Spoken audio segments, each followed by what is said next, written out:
રાત્રિનું વાંચન સૌથી શ્રેષ્ઠ ગણાય છે, કારણ કે રાત્રે પુસ્તકો તમારા માટે અને તમે પુસ્તકો માટે જાગો છો.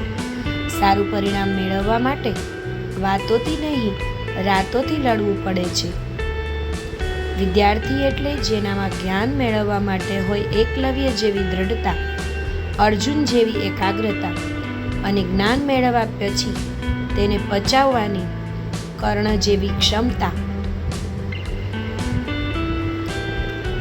સાચા શિક્ષક બનવું હોય તો શીખનાર થવું પડે. હું શિક્ષક નથી, માત્ર સાથી વિદ્યાર્થી છું. એક ચોપડી, એક કલમ, એક બાળક અને એક શિક્ષક સમગ્ર દુનિયાને બદલી શકે છે. શિક્ષક કે ગુરુ વિના તમે એ પણ મેળવી શકતા નથી જે મેળવવાની તમારામાં ક્ષમતા છે. વિદ્યાની કોઈ ચોરી નથી કરી શકતું, કોઈ એને છીનવી નથી શકતું. વિદ્યાનો કોઈ ભાગ નથી પાડી શકાતો. વિદ્યા નામના આ ધનને જેટલું ખર્ચ કરવામાં આવે છે એ એટલું જ વધે છે. તેથી વિદ્યા ધન સર્વશ્રેષ્ઠ માનવામાં આવે છે. વિદ્યા સમાન કોઈ આંખ નથી, સત્ય સમાન કોઈ તપસ્યા નથી, કામ વાસના સમાન કોઈ દુઃખ નથી અને ત્યાગ સમાન કોઈ સુખ નથી. મનુષ્યો માટે જ્ઞાન જ સૌથી વધારે જરૂરી છે. જ્ઞાનથી જ દરેક સુખ મળે છે.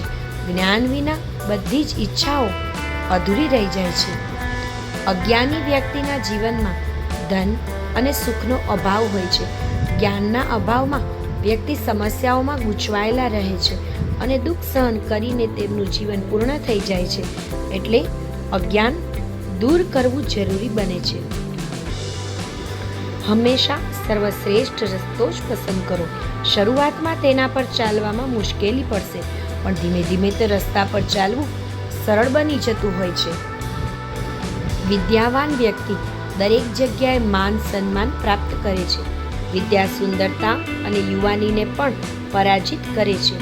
એટલે જ વિદ્યાનું મહત્વ સૌથી વધારે માનવામાં આવે છે. શિક્ષણ એ છે જે ટકી રહે છે, જ્યારે શીખેલું તો ભૂલી જવાતું હોય છે. શિક્ષણને શક્તિશાળી બનાવી વિમુખ બનાવવાની સ્થાનાંતર છે. હંમેશા શીખતા રહેવું જોઈએ. તેની ખાસ વાત એ છે કે તમારાથી કોઈ છીનવી શકતું નથી. જિંદગી જીવવા માટે છે, પણ જિંદગી જીવવા માટે ભણવું જરૂરી હોય છે. શિક્ષિત લોકો પરિસ્થિતિ પ્રમાણે બદલાઈ શકે છે, પણ અનુભવી લોકો પોતાના પ્રમાણે પરિસ્થિતિને બદલી શકે છે.